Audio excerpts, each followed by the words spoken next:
Om Namo Bhagavate Vasudevaya. Om Namo Bhagavate Vasudevaya. Om Namo Bhagavate Vasudevaya. This is the fifth canto, chapter 11, text 6. And these are the talks between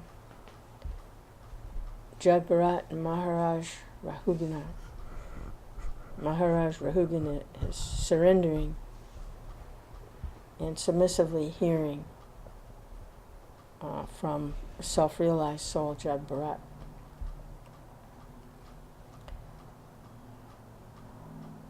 First he insulted him and offended him. And then he realized his mistake. And because to offend a Vaishnav, a self-realized soul, is really, really ruins one's own, whatever advancement one's made spiritually, whatever realizations they have. And it's all lost by offending the devotee, because the Lord personally resides there in the heart of the devotee. So it's just, the goal is to realize God, to realize Krishna. And if Krishna is there, manifest in the heart of the devotee, and a person doesn't see that, just sees externally and offends the devotee, they're offending Krishna. So how are they ever going to find Krishna? They just offended Krishna and the devotee. So sometimes that happens, and that can also be great mercy. So in one sense, what else can be expected from a conditioned soul? They're conditioned. They can't see beyond the material senses, material vision. So they're going to offend to one degree or another. What else can they do? They're in ignorance. It's like stumbling around in the dark, and they're going to stumble over. So the devotee is very tolerant. They don't accept the offense. But Krishna doesn't tolerate that, so it needs to be corrected. And so that's a great mercy on that person who commits that offense in their ignorance. If they can catch it, then they can really, really make some advancement. If they have enough intelligence to realize a mistake, and they can really make advancement by leaps and bounds when they correct that. So Maharaj Rahugana realized his mistake, that out of ignorance he offended a great soul, and now he's corrected it, and is inquiring about transcendental matters and how he personally can make advancement. This isn't just like a philosophical discussion.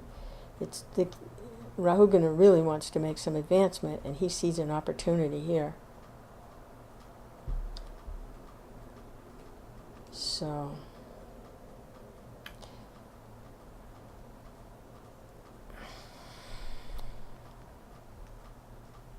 Ma Om Vishnu Padaya Krishna Pastaya Bhutale Srimate Bhaktivedanta Swami Tinamani Namaste Saraswati Devi Gauravani Pacharane Nirvisesa Sunyavadi Paskitadi Satarni Shri Krishna Chaitanya Prabhu Nityananda Shri Advaita Gadadhar Shivasadi Gaur Bhaktivinda Hare Krishna Krishna Krishna Hare Hare Hare Rama Rama Rama Hare Hare.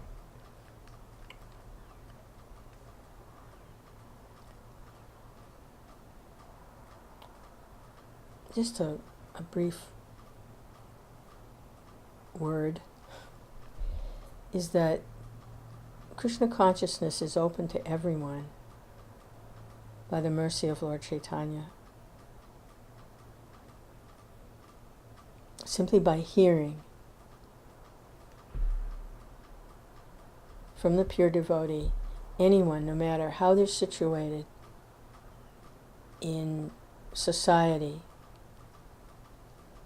or not situated in society,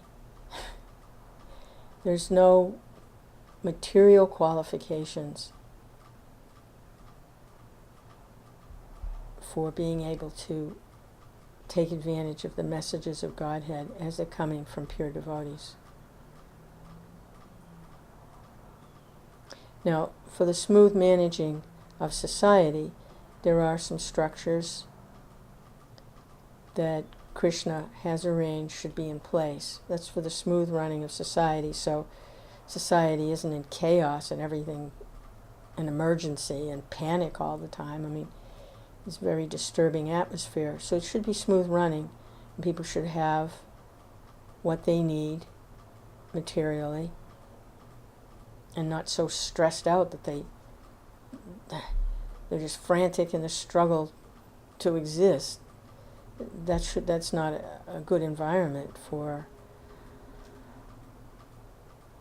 advancing in spiritual life. So, and it's not necessary. It's just Krishna's made the arrangements through the Varnashram Dharma that the animals are protected, the planet produces nicely, fruits and vegetables, there's sufficient rainfall. It's all accounted for. So for that there's structure and there's management. And that's a good thing. We want that.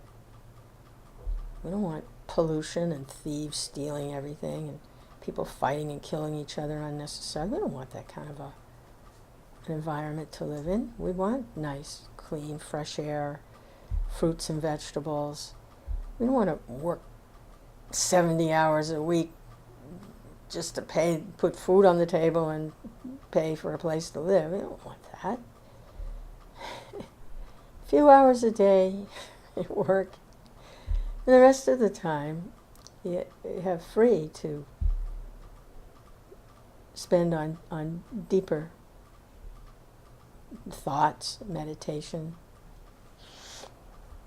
finer sentiments, music, art, like this.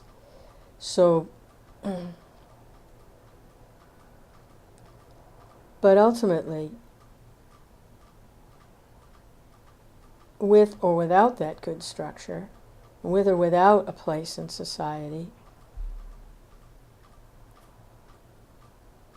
anyone from any class or even class less can take advantage of the messages of Godhead, perfect their life and go back home just by hearing and chanting. That's the super excellent mercy of Lord Chaitanya in this age. So, this Bhagavatam we're hearing with this Bhagavatam the messages of Godhead. It's open to anyone.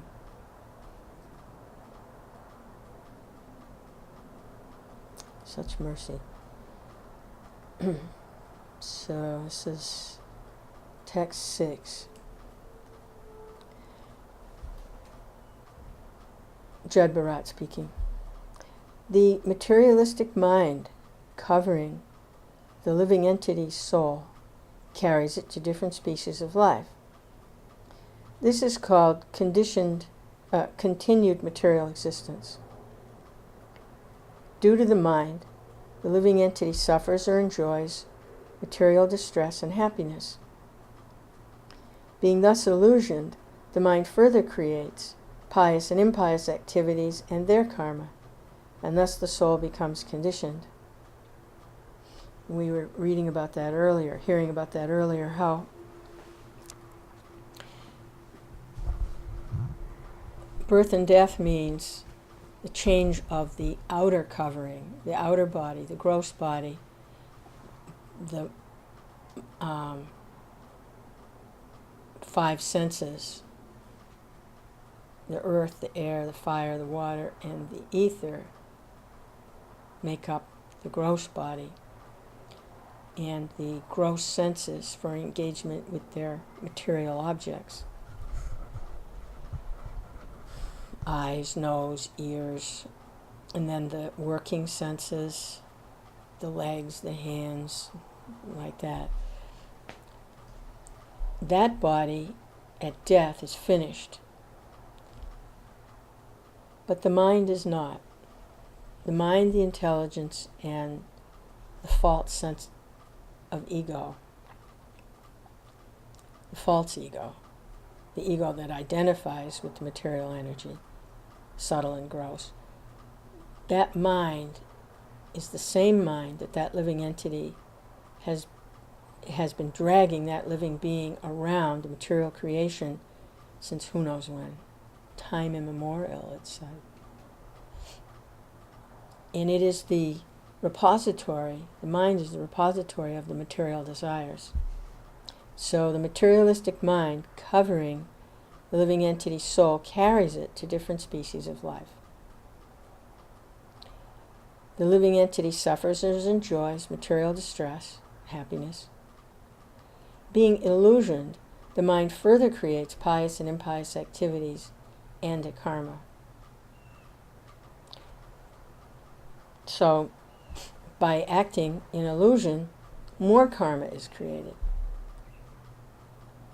Already, the living entity is acting according to the desires and the materialistic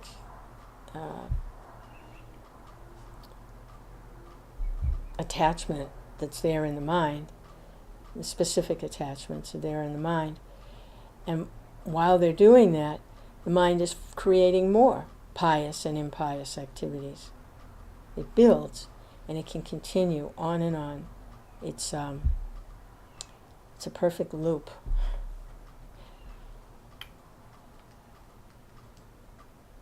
So the living entity has to get a gross material body so they can act on those desires that are in the mind.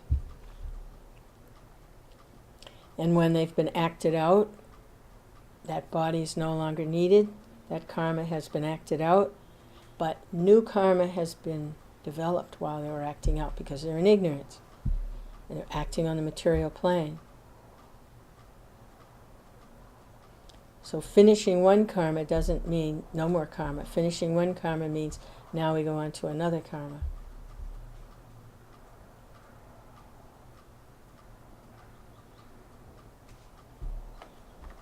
Sometimes pious, sometimes impious.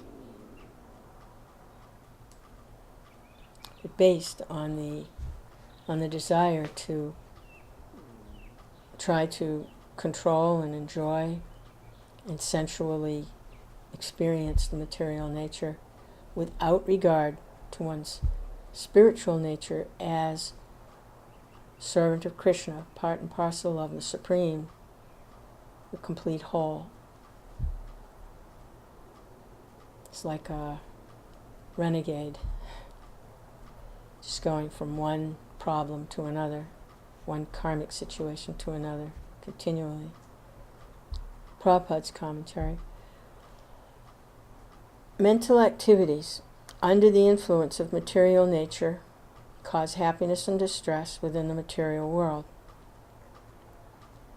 Being covered by illusion, the living entity eternally continues conditioned life under different designations. Such living entities are known as nityabhata, eternally conditioned.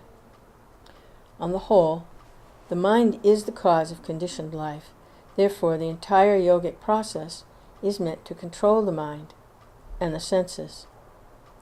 If the mind is controlled, the senses are automatically controlled, and therefore the soul is saved from the reactions of pious and impious activity. If the mind is engaged at the lotus feet of Lord Krishna, Savaimana Krishna Padarabindaya, the senses are automatically engaged in the Lord's service. When the mind and senses are engaged in devotional service, the living entity naturally becomes Krishna conscious. As soon as one always thinks of Krishna, he becomes a perfect yogi, as confirmed in Bhagavad Gita. Yoginam api sarvesham madgyatanataratmanam. This antaratma, the mind, is conditioned by material nature, stated here, maya rachitanaratma svadehinam shamstri chakra kuta. The mind, being most powerful, covers the living entity and puts him in the waves of material existence.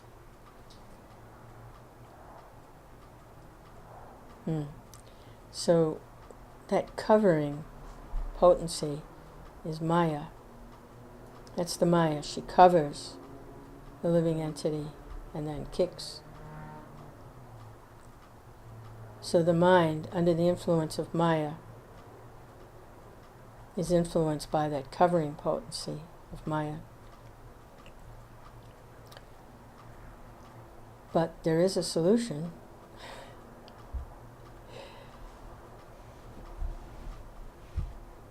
It's like Krishna is a great hero. What does a hero do? He rescues the damsel that's in distress. So the soul is like the damsel that's in distress.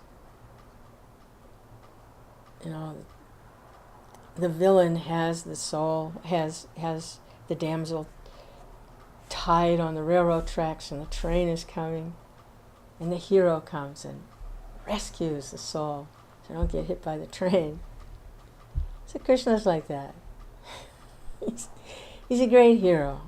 He wants to rescue. He wants to rescue.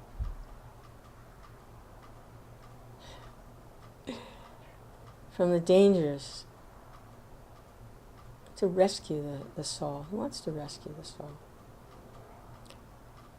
So how does the hero come to rescue? When the soul, the damsel, calls out, "Help me, please. I take shelter of you. I can see, I'm in danger. I see the danger. And I see you're the hero. So you come and rescue me." Rukmini did that. One of Krishna's queens did that. Her family had arranged, especially her brother Rukmi. This is in Krishna's Dwarka pastimes, which were manifest on the planet 5,000 years ago. So they had arranged for Rukmini to marry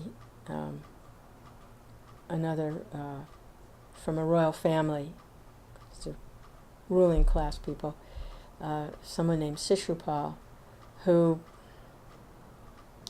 he wasn't devotional. As a matter of fact, he didn't like Krishna at all. He was very envious of Krishna, said bad things about Krishna. So, but Rukmi, who also didn't much appreciate Krishna, that's Rukmini's brother, arranged for his sister's marriage to his friend Sishupal. And Rukmini was, no way, there's no way I'm going to live like that. I want Krishna to rescue me. Save me, Krishna. I love you, Krishna. Save me. I've never met you, but I've heard all about you. And that's all I do is think about you. I think you're so wonderful. I want to live with you. I want to be with you. I want to be your wife. I want to be your queen. So she sent a message to Krishna with a Brahmin, informing Krishna of this danger. My God, the train is coming down the track and they've tied me to the rails. Please rescue me. And he did. And that was his mood when he rescued Rukmini. He rode in on a horse, and they were all there getting ready for the wedding, and he swooped in and he put her on the chariot and off they went. And they, all the armies of Shishupal and Rukmi, they were all up in arms. They were like, he can't do that. Trying to fight with Krishna. No, you can't. What are you doing? You can't take her. No. But he did.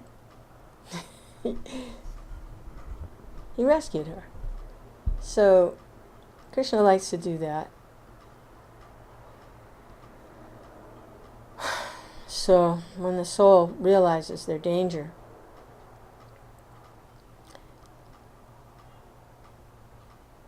then you can call out to Krishna, and they're ready to be rescued. Krishna will make the arrangements. And they call out. He send his representative to help. Like Sita with, she had been kidnapped by this horrible Rakshasa, not just a meat eater, but a man eater. They were cannibals, cannibalistic people. And he had become lustful after Sita, Lord Ram's consort, eternal consort, and he kidnapped her.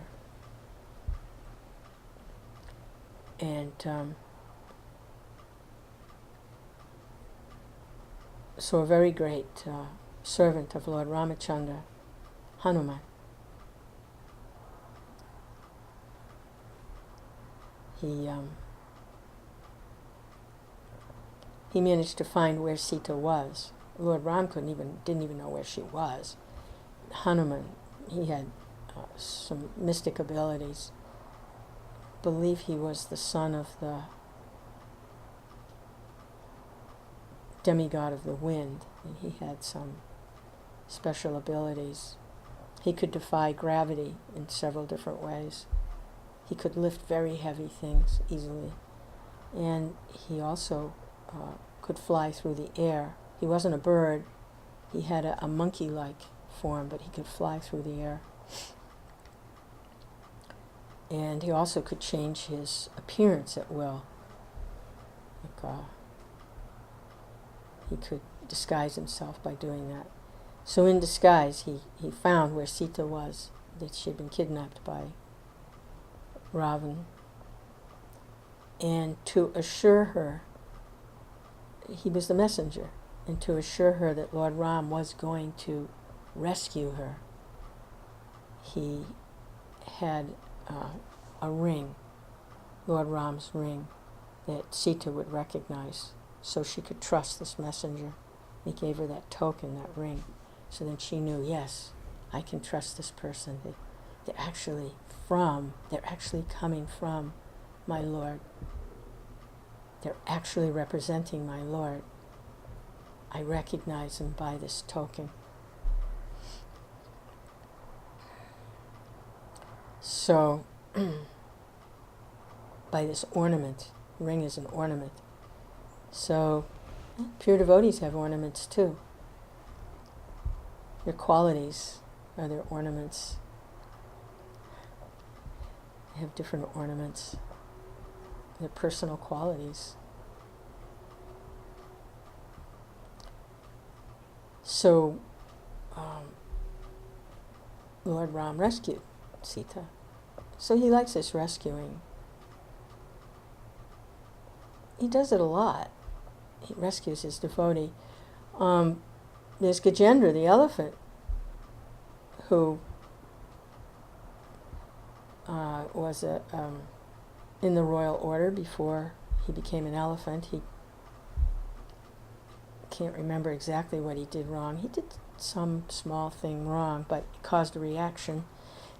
And I'll have to read that again so I can remember. That's in the 8th canto, what he did that caused that elephant lifetime.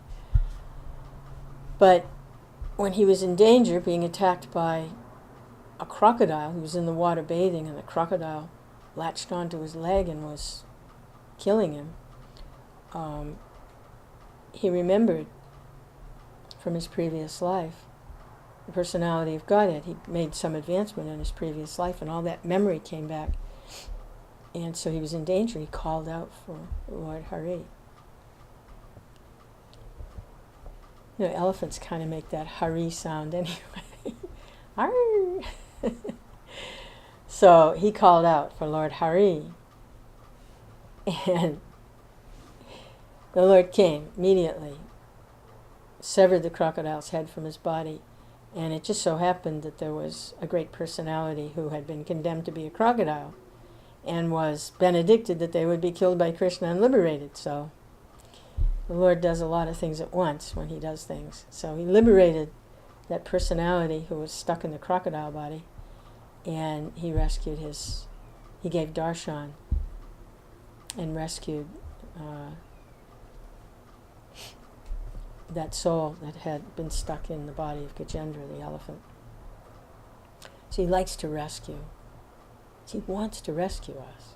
That's why he's come as Lord Chaitanya.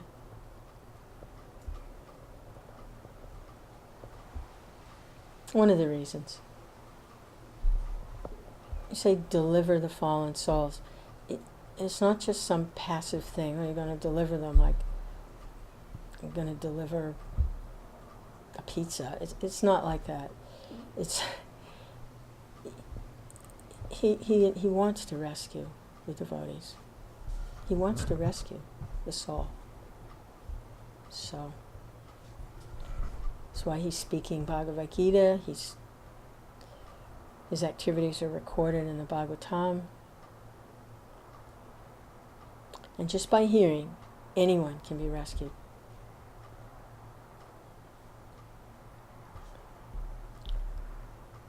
So, go to the next verse. Text 7.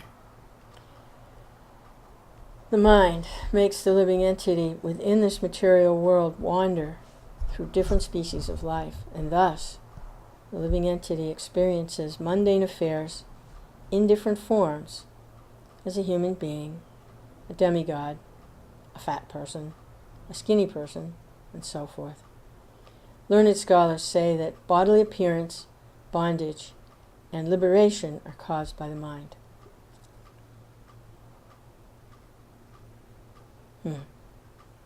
So these are the activities of the mind. They bring about a bodily appearance. It's interesting here that liberation is caused by the mind.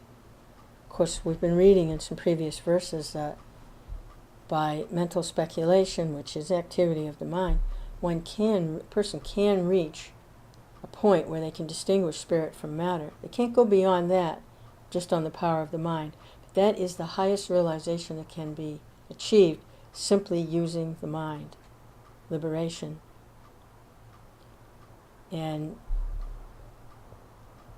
it doesn't get maintained indefinitely. The tendency is, unless one goes further, which means into the devotional atmosphere, making contact with the devotional energy, the divine energy of the Lord in devotion. If one doesn't go in that direction, just to maintain a liberated state doesn't work. They fall down from that. Because the nature of the soul is to be active. And in a liberated state, what are the activities? Simply avoiding material nature, but then what does one do? So it's not maintained. It can't be maintained indefinitely. So it's boring. There's nothing to do. So that is the highest activity of the mind. But also the mind can lead one into bondage. And saying here that the type of body a person gets might not even be a human body. That's what the mind does. Prabhupada's commentary. Just as the mind is the cause of bondage, it can also be the cause of liberation. The mind is described here as para avara. Para means transcendental, and avara means material. When the mind is engaged in the Lord's service, savayamana Krishna Padaravindaya, it's called para, transcendental. When the mind is engaged in material sense gratification, it's called avara, material. At the present moment, in our conditioned state, our mind is fully absorbed in material sense gratification, but it can be purified and brought to its original Krishna consciousness by the process of devotional service. We have often given the example of Maharaj Ambarish, Savaimanat Krishna Padaravindaya Vachamsi Vaikunta Gnanavarnane. The mind must be controlled in Krishna consciousness. The tongue can be utilized to spread the message of Krishna and glorify the Lord, or take prasad, the remnants of food offered to Krishna. Sevanmukhi hi jivadao. When one utilizes the tongue in the service of the Lord, the other senses can become purified. As stated in Narada Pancharatra, Sarvopadi Vinirmuktam Tatpar Vena Nirmalam. When the mind and senses are purified, one's total existence is purified. One's designations are also purified. One no longer considers himself a human being, demigod, a cat, dog, Hindu, Muslim, so forth.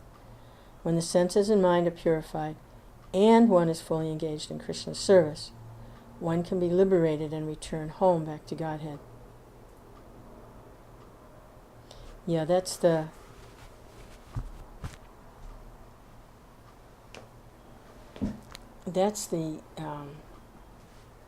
thing that seals it, is the devotional service of Krishna. Sai Prabhupada says, when the senses and mind are purified, okay, that's liberated, and one is fully engaged in Krishna's service, one can be liberated and return home back to Godhead. That liberation is already there in perfectly, with no chance of fall down, when it's combined with, when there's devotional service.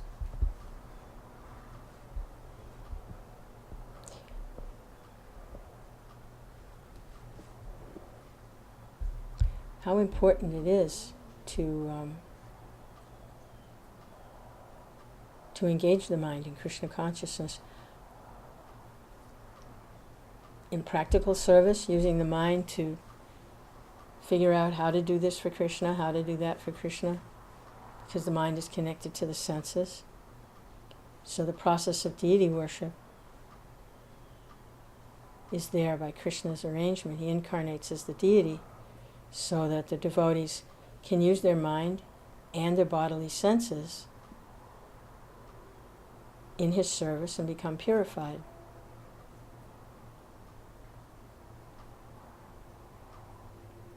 By serving him in his deity form. Like Prabhupada quotes Maharaj Ambarish, he used his feet and legs to go to the temple. Devotees can use their hands to wash the temple, tongue to taste the prasad offered to the Lord, nose to smell the incense offered to the Lord. In this way, the mind and the senses become purified by engaging in devotional service. Those are all devotional activities. Worshipping the Lord. Taking remnants of foodstuffs offered to the Lord. It's devotional service. It's part of worshipping the Lord, serving the Lord. And this movement for spreading Krishna consciousness is most merciful. That worship of the deities of Lord Chaitanya and Lord Ananda, Radha and Krishna, Lord Jagannath, Baladev, Subhadra, and Sita, Ram, Lakshman, Hanuman are also established in different parts of the world.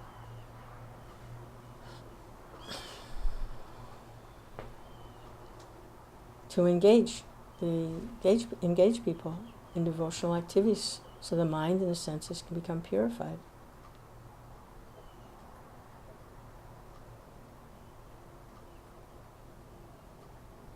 Of all the processes of devotional service, hearing and chanting is the foremost.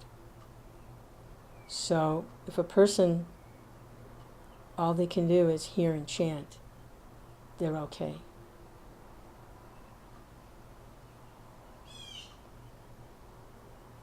Like Maharaj Parikshit and Sukadeva Goswami, their perfection in Krishna consciousness came from Sukadeva Goswami speaking and Maharaj Parikshit hearing.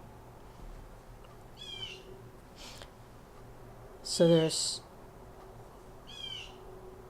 a variety of ways to become purified in Krishna consciousness. Hearing, chanting, remembering. We would say that Gajendra remembered the Lord, became perfect. Praying. I'm wondering if maybe Prahlad would be in the prayer, perfect by praying. So Lord Nrsingadev appeared. Prahlad's chanting and calling out to the Lord, praying. Hearing, chanting, remembering, praying, worshipping, serving the lotus feet, serving, making friends with the Lord. And like Maharaj Ambarish, offering everything. So it's said that if one can do all 9, or can do a few of the processes, but if a person can only do one of the devotional processes, that's sufficient. So for a lot of us, it's going to just be hearing. For one reason or another. Hearing and chanting. For one reason or another. But it's sufficient. And that is unlimitedly reinforced by the incarnation of Lord Chaitanya, who says the process for this age is chanting the holy names congregationally. But if that isn't possible for one reason or another, chanting. Although association is, to whatever degree we can associate with devotees, is very, very beneficial. So sometimes we might have to associate with the devotees in their book form. So Maharaj Rahugana, Jad Bharat, they're devotees. So, yeah. Text 8.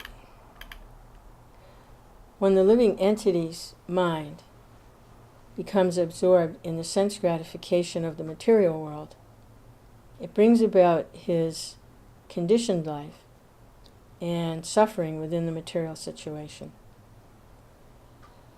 However, when the mind becomes unattached to material enjoyment, it becomes the cause of liberation. When the flame in a lamp burns the wick improperly, the lamp is blackened. But when the lamp is filled with ghee and is burning properly, there's bright illumination. Similarly, when the mind is absorbed in material sense gratification, it causes suffering. And when detached from material sense gratification, it brings about the original brightness of Krishna consciousness. That's a nice example. Just have to make that adjustment. So, what is it? The mind can be the worst enemy, or the best friend. So when the mind is properly engaged in Krishna consciousness, it burns brightly. The light is burning brightly. But when it's distracted by the material preoccupation, then it's not burning properly and it starts making smoke and soot and everything gets dirty in there. But if it's adjusted properly, without distraction and material sense gratification, and the mind burns brightly in Krishna consciousness. Prabhupada's commentary. It's therefore concluded that the mind is the cause of material existence and liberation also. Everyone is suffering in this material world because of the mind. It's therefore proper to train the mind, or to cleanse the mind from material attachment, and engage it fully in the Lord's service. This is called spiritual engagement, as confirmed in Bhagavad Gita. Mam chayo vyavacharena bhakti yogena sevate sagunan samatityaitan brahmabhuyaya kalpate. One who engages in full devotional service, who does not fall down in any circumstance, at once transcends the modes of material nature and thus comes to the level of Brahman. We should engage the mind fully in Krishna-conscious activities. Then it will be the cause of our liberation, for our returning back home, back to Godhead.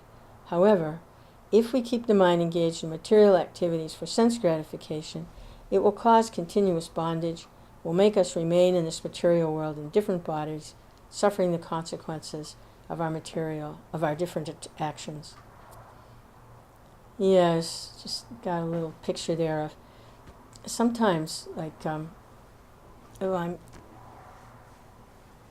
spending a little time with someone and we may be conversing, talking a little bit. The other person doesn't let me go. They just keep talking. It's just their habit. They know you have to go. You've already said 2 or 3 times, I'll have to go now. But they just keep talking. And they don't leave you a space to go. So there's somewhere that I'm supposed to go to, and I'm looking for a way to get away, but they're engaging me with their talking because they don't want to acknowledge that. They just keep talking and talking and talking.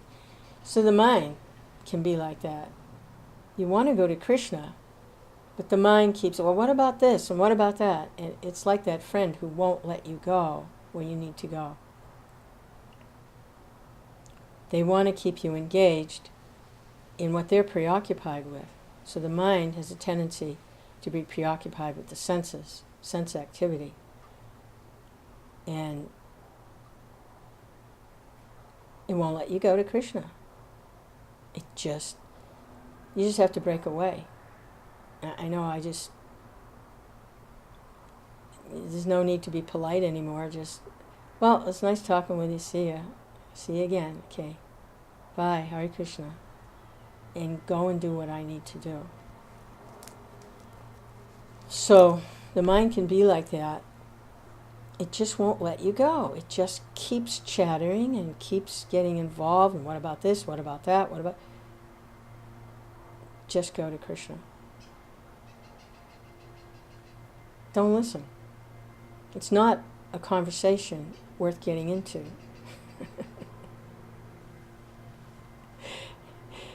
It's like the mind is like self-indulgent. It's very self-indulgent, or what it's in illusion and what it thinks the self is. You just have to break free from that. And the way to do it is, the chanting is very helpful, because even if the mind is going on and on and on, if somehow or other can take shelter of the chanting and keep doing the chanting, then eventually, well, the mind, is attracted to this, is attached to the senses, and the tongue is going Hare Krishna, and the ears are hearing Hare Krishna, and if you're fortunate to have beads, the sense of touch is going Hare Krishna. What can the mind do? It's attached to the ear, the tongue, and the sense of touch. Okay, Krishna. Okay, what are you trying to tell me? All right. Okay. Oh, you have to go? You have to go to Krishna? Oh, well, why didn't you say so?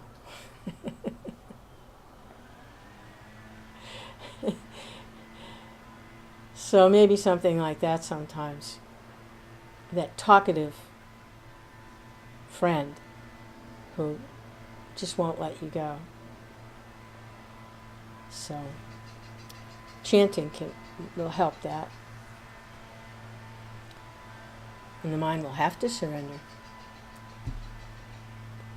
Because there's 5 senses, and 3 of them are fixed on Krishna. Majority rules. Okay, mind. The majority has said, Krishna.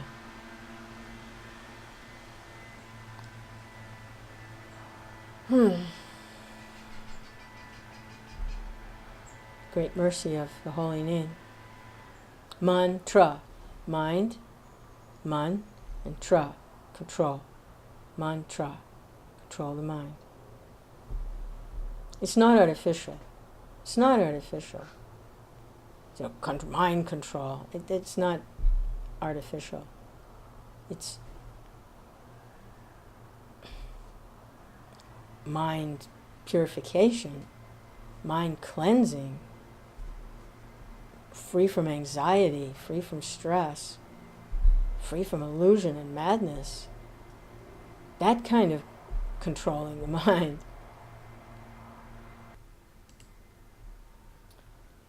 Okay, this is text 9. There are 5 working senses, 5 knowledge-acquiring senses. There is also false ego. In this way, there are 11 items for the mind's functions. O hero, the objects of the senses, such as sound and touch, the organic activities, such as evacuation, and the different types of bodies, society, friendship, and personality are considered by learned scholars the fields of activity for the functions of the mind. Why? Who says spiritual life isn't scientific? And this is the science of the soul. And the mind is the subtle energy, so this is the science of the mind.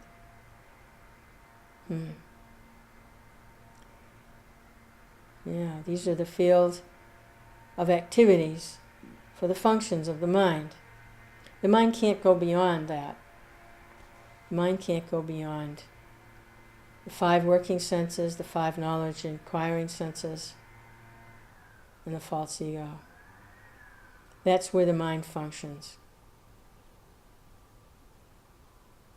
The senses, sound and touch, and the working senses for walking, moving, evacuating, procreating, those are functional senses. And different types of bodies, society, friendship, and personality. All related to the body, the functions of the mind. Nice clear picture. Prabhupada's commentary. The mind is the controller of the 5 knowledge-acquiring senses and the 5 working senses. Each sense has its particular field of activity. In all cases, the mind is the controller or owner. By the false ego, one thinks oneself the body and thinks in terms of my body, my house, my family, my society, my nation, and so on. These false identifications are due to the expansions of false ego. Thus one thinks this to be this or that. Thus the living entity becomes entangled in material existence. Expansions of the false ego. It starts with my body, and then it expands out from there. My body, okay, and now my house, and then my family, all extensions of the material body, and all temporary structures. There's no permanence in any of it. There's no permanence in the body, material body. And everything's built on that impermanent. So if you're going to build on a foundation, it should be solid. That's why building a spiritual body is solid, because there's no beginning or end. And building that spiritual body, the energy for building that spiritual body is devotional energy. The divine energy. It's an energy of the Lord. Devotional energy is an energy of the Lord. It's eternal.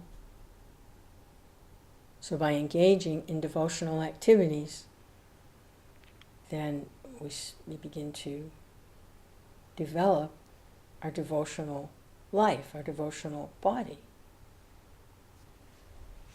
And it's permanent. It's not false ego, it's real ego.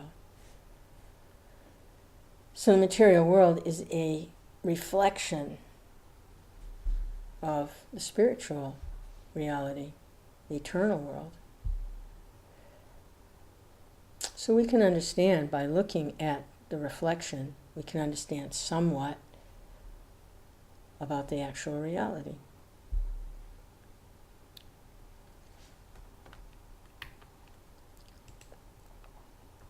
Text 10. Sound, touch, form, taste, smell are the objects of the 5 knowledge-acquiring senses. Speech, touch, movement, evacuation, sexual intercourse are the objects of the working senses. Besides this, there is another conception by which one thinks. This is my body, this is my society, this is my family, this is my nation, and so forth. This 11th function, that of the mind, is called false ego. According to some philosophers, this is the 12th function, and its field of activity is the body.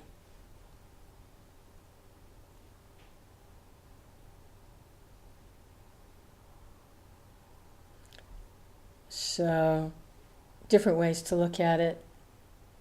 Sometimes it's the 11th function of the mind, false ego, and according to others it's the 12th function.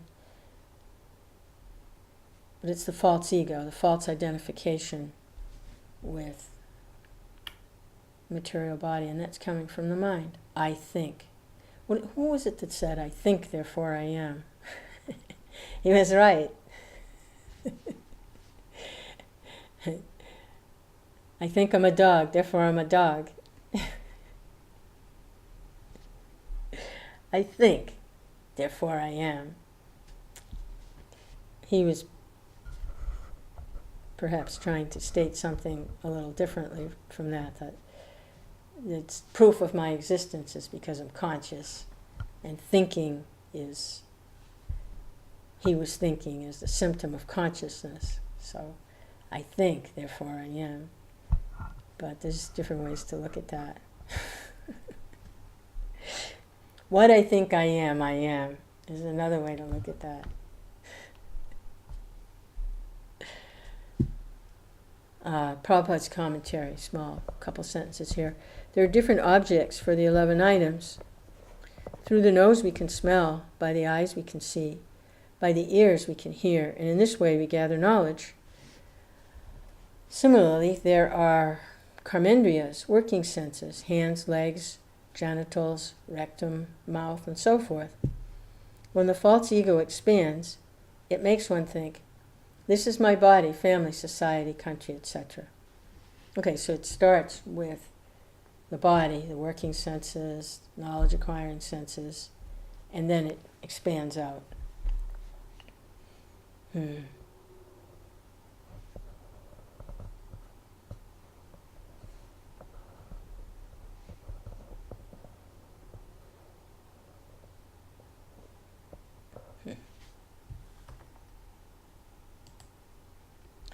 Text 11.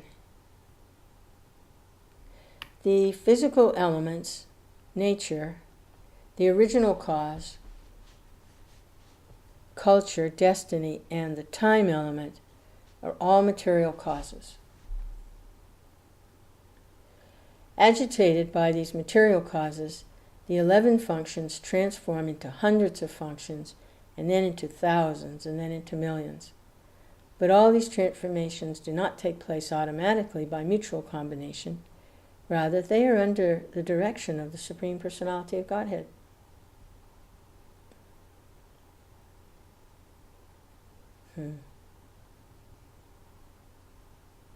Yeah. It's not just random. The Lord is the supreme controller. What is it? Not a blade of grass moves without the direction of the Lord. It's inconceivable, but what's really inconceivable is that the teeny tiny jiva soul somehow thinks that they're controlling something.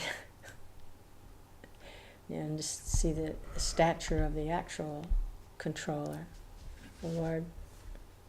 It's really like Lord Brahma was reminded on a few occasions of his actual mystic potency, his controlling ability. He challenged Krishna when he was having his pastimes in Vrindavan as a cowherd boy, and stole all the cows and calves, just to see what Krishna would do. Because Krishna was in such an unassuming form, like a little cowherd boy, it was hard for Brahma to reconcile that this was the Supreme Lord of all creation. And he challenged him. He did something like that, and then Krishna expanded into thousands of really Vishnu forms to take the place of the cows and the calves and the boys that Brahma had, by his mystic ability, stolen away. And then when Lord Brahma came to see what Krishna's reaction was going to be, all these Vishnu forms manifested, and he was overwhelmed, because they were all Vishnu. They were all Krishna. And it's said that when a person tries to display their own mystic abilities before someone who is more powerful in that way, that they diminish their own abilities greatly. They shouldn't try to display their own mystic powers before someone who's more powerful like that. So that's what happened to Brahma. He immediately felt was reduced. Something very small. And Lord Brahma's a great personality.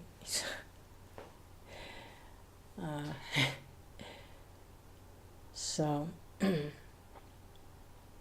Krishna is the supreme controller, and he's controlling all of this, all these transformations and combinations. They're under the direction of the Supreme Personality of Godhead, Krishna. Krishna says that the Lord is situated in everyone's heart. Sarvasya chaham hridi sanivisto, mataksmitriganam apomanam cha. As mentioned herein, Supersoul, Chaitanya, is directing everything. The living entity is also Chaitanya, but the Supreme Chaitanya is the Supreme Personality of Godhead. He's the witness and order giver. Under his direction, everything takes place. The different inclinations of the living entity are created by his own nature or his expectations, and he is trained by the Supreme Personality of Godhead through the agency of material nature. The body, nature, and physical elements are under direction of the Supreme Personality of Godhead. They do not function automatically. Nature is neither independent nor automatic. As confirmed in Bhagavad Gita, the Supreme Personality of Godhead is behind nature. Yeah, and he has his agents that control things. The demigods control the earth, the water, the air, the movements of the planets. It said even the moving of an eyelid is controlled by demigod. So he has his managers, his managerial staff, but they're all accountable to him. They're all his servants. Said that the demigods are like parts of his body, limbs of his body. One way to understand them. Maya jikshena prakriti suyate sacharacharam hetunanena kamtaya jagat viparivartate. This material nature is working under my direction, O son of Kunti. It's producing all moving and unmoving beings. By its rule, this manifestation is created and annihilated again and again. Krishna, supreme living entity, and he is expanded within the hearts of all the living creatures and guiding them in their activities. He's always trying to give good guidance, but because of their material desires, they're not always listening. But whatever their desires are, they're getting fulfilled. And then they come under the jurisdiction of the material nature. When a living entity listens to Krishna and acts on his guidance, then he's under Krishna's jurisdiction, in the jurisdiction of the devotional energy, the spiritual energy. And there's no reaction. And when the living entity disregards Krishna and acts on his own sense of false ego, the mind becomes uncontrolled and victimized by material attraction, then come under the laws of karma. But in either case, Krishna is controlling. He's controlling the material nature also.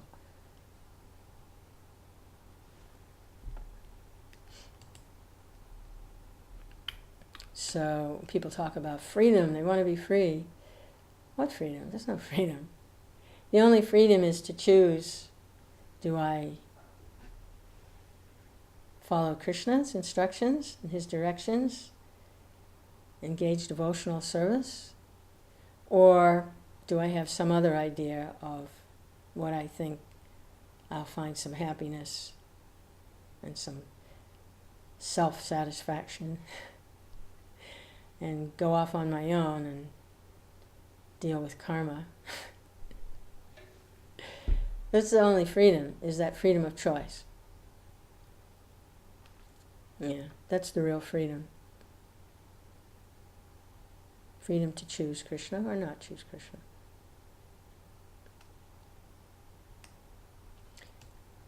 Text 12. The individual soul bereft of Krishna consciousness has many ideas and activities created in the mind by the external energy. They have been existing from time immemorial. Sometimes they're manifest in the awakened state and in the dream state, but during deep sleep, unconsciousness or trance, they disappear. A person who is liberated in this life, Jivan Mukta, can see all these things vividly. Yeah, that's the thing about they've been existing from time immemorial, which means these ideas and activities in the mind, stimulated by contact with the external energy,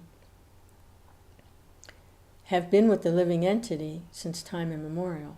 It's the same mind that travels, that takes the living entity from place to place. The gross body may be a different outer manifestation. The outer manifestation is there so that the living entity can act on those desires that are in the mind. That's why a ghostly existence is so frustrating, because the mind is there and the false ego is there, but there's no gross manifestation, no gross body, so they can't act on all the desires that are in the mind. So for as long as they have that ghostly existence, it's very, very, very, very frustrating. That's, they say, why they bother people, because they want to act out on a gross level, and they don't have, they can't have, because because of their karma, they got a ghost body, they got a ghostly existence. Usually because of suicide. There are other reasons why. Too fearful at the time of death also can cause the next lifetime to be a ghostly body, or suicide. They had a gross body and they destroyed it willfully, so they're not getting another one. It's just the way it works. So suicide is never a good idea. It's never a solution. And the gross body is not the problem. If there's suffering and misery, it's not the gross body that's the problem. It's the mind's attachment to material nature is the problem, not the gross body. The gross body is like, in one sense, it's the tip of the iceberg. It's the part that you can see, the gross part. But the real problem is on the subtle level, the mind. So Bhagavatam is saying here about wakening state and dream state. The desires, sometimes people work things out in dreams. They don't have to act on the gross level. These things can be, they have some nightmare or whatever. While they're sleeping, they can work these desires out. But he says during deep sleep or trance, they disappear. So the ultimate trance is samadhi. One is completely dissociated from the gross and the subtle bodies and fixed in trance of meditation on Krishna. So there are histories of great souls like that. Not necessarily for everyone, but there are the histories. Bhaktivinoda Thakur, toward the end of his life, took samadhi, took that position, no more involvement in material life at all, just fully absorbed in trance and meditation. And he's in the line of disciplic succession. So we have examples of great devotees who do go into that trance state toward the end of their life. So he says, a person who is liberated in this life, Jivan Mukta, can see all these things vividly. He can see how the mind works. He can see how the mind's been taking the soul from body to body. Prabhupada's commentary, as stated in Bhagavad Gita, Chetragyam chapimam vidhi sarva chetreshu bharata. There are two kinds of Chetragna, or living beings. One is the individual living being, and the other is the supreme living being. The ordinary living being knows about his body to some extent, but the supreme Paramatma knows the condition of all bodies. The individual living being is localized, and the supreme Paramatma is all-pervading. In this sloka, the word Chetragna refers to an ordinary living being, not the supreme living being. The ordinary living being is of two kinds, Nityabhada and Nityamukta. One is eternally conditioned, the other eternally liberated. The eternally liberated living being are in the Vaikuntha Jagat, the spiritual world, and they never fall into the material world. Those in the material world are conditioned souls, Nityabhada. The Nityabhadas can become liberated by controlling the mind, because the cause of conditioned life is the mind. When the mind is trained, and the soul is not under the mind's control, the soul can be liberated even in this material world. When it is liberated, one is called Jivan Mukta. A Jivan Mukta knows how he has become conditioned. Therefore, he tries to purify himself and return home back to Godhead. An eternally conditioned soul is eternally conditioned because he's controlled by the mind. Well, there's that sentence there. When the mind is trained and the soul is not under the mind's control, the soul can be liberated in the material world. When it's liberated, one's called Jivan Mukta. A Jivan Mukta knows how he has become conditioned, therefore he tries to purify himself and return home back to Godhead. So when the conditioned soul, the Nityabhada, eternally conditioned soul, understands how he became conditioned, and that he is conditioned, and that he is different from this temporary material manifestation, that he is spirit, is not matter. Aham Brahmasmi is either Ahamkara, I am this body, Aham Brahmasmi, I'm spirit. When he can understand Aham Brahmasmi, then he tries to purify himself so he can go back home, back to Godhead. So that's real knowledge. See, once that knowledge has to be there, difference between spirit and matter. And along with that comes understanding the position of the mind and what happens in conditioning and the gross body and the subtle body. This is real knowledge. This is the real knowledge and the difference between spirit and matter. I'm not this material body. I'm not this materially conditioned mind. Then, once that's there, that realization, then the soul can go on, because he wants to. The desire arises, tries to purify himself and return back home, back to Godhead. He wants to go home. The eternally conditioned soul is eternally conditioned because he's controlled by the mind. The conditioned state and liberated state are compared to the sleeping, unconscious state and the awakened state. Those who are sleeping and unconscious are eternally conditioned. Those who are awake understand that they are eternally part and parcel of the Supreme Personality of Godhead, Krishna.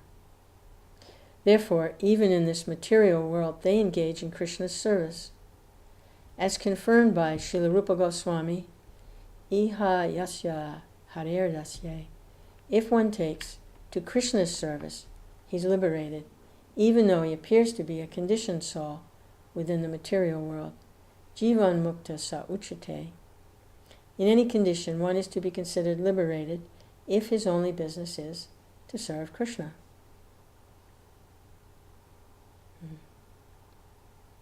Yeah.